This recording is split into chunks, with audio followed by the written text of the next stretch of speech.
पर्यंत आपण तसेच धगधगत ठेवत असतो. कारण त्या मशालमुळेच आज आपण सर्व शिक्षण क्षेत्रामध्ये म्हणा वेगवेगळ्या क्षेत्रामध्ये आपण सर्वस्व प्राप्त करू शकत आहे. आणि 10 तारखेला आमच्या महिलांचा जागर कार्यक्रम आपण इथे ठेवलेला आहे. त्या सांगतील काय काय कार्यक्रम आहेत तर. आणि त्याच तारखेला आपण 10 तारखेला स्वच्छता अभियान ठेवलेलं आहे. कुठलं? बसस्टँडमध्ये स्वच्छता अभियान ठेवलेलं आहे.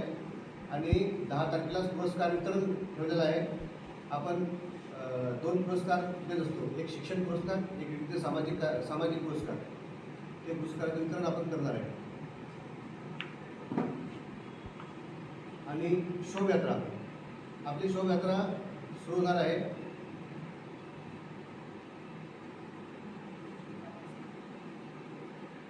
संगम चौकातून छत्रपती शिवाजी महाराजांचं पूजन केल्यानंतर, कारण छत्रपती शिवाजी महाराजांचं आपण नाव का घेत आहे घडी, कारण की महात्मा ज्योतिबा फुले यांनीच छत्रपती शिवाजी महाराजांची समाधी पहिले शोधून काढली, तर नंतरच मग छत्रपती शिवाजी महाराजांचा विकास झाला.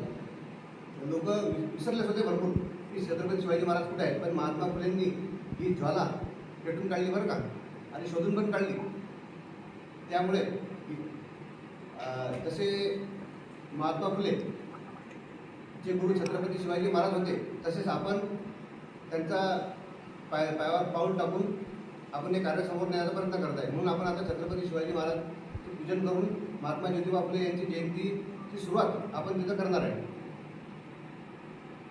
जयंतीचा रॅलीचा आपली वेळ आहे संध्याकाळी 5 वाजता, 5 ते 9:30 पर्यंत. आणि सकाळी आपला एक कार्यक्रम आहे. महापुरुषांना सर्वात पहिले पुष्प अर्पण करणे, त्यांची स्वच्छता आपण 1 दिवस पहिलेच करणार आहे. हार अर्पण करणे. बसस्टँडमध्ये भरपूर बघितलं तर स्वच्छता असतो, पण आम्ही तिथं व्यवस्थित 1 दिवस पहिलेच महात्मा फुले जयंती जेव्हा असते, तर रात्री आम्ही 10 तारखेला जाऊन पूर्ण स्वच्छता करतो.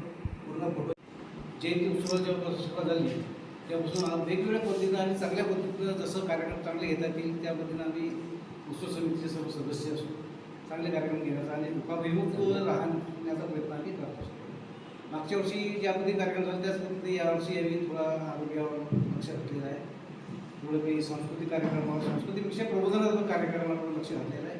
त्या अनुषंगाने आपल्याला ही पत्रकारांना माहिती मिळावी आणि लोकांपर्यंत कसे झाले तर लोक स्वतःहून याच्यात सहभाग घेऊ शकतात या हिशोबाने आम्ही आमची आजची पत्रकार परिषद आयोजित केली आहे. या पत्रकार परिषदेला यावर्षीचे भारतीय स्वीकृत महात्मा ज्योतिबा फुले सामाजिक जयंती उत्सव समितीचे अध्यक्ष गोपाळ नेरकर उपस्थित आहे. महिला अध्यक्ष त्यांच्याच विशेष वंदना गोपाळ नेरकर उपस्थित आहेत. आमच्या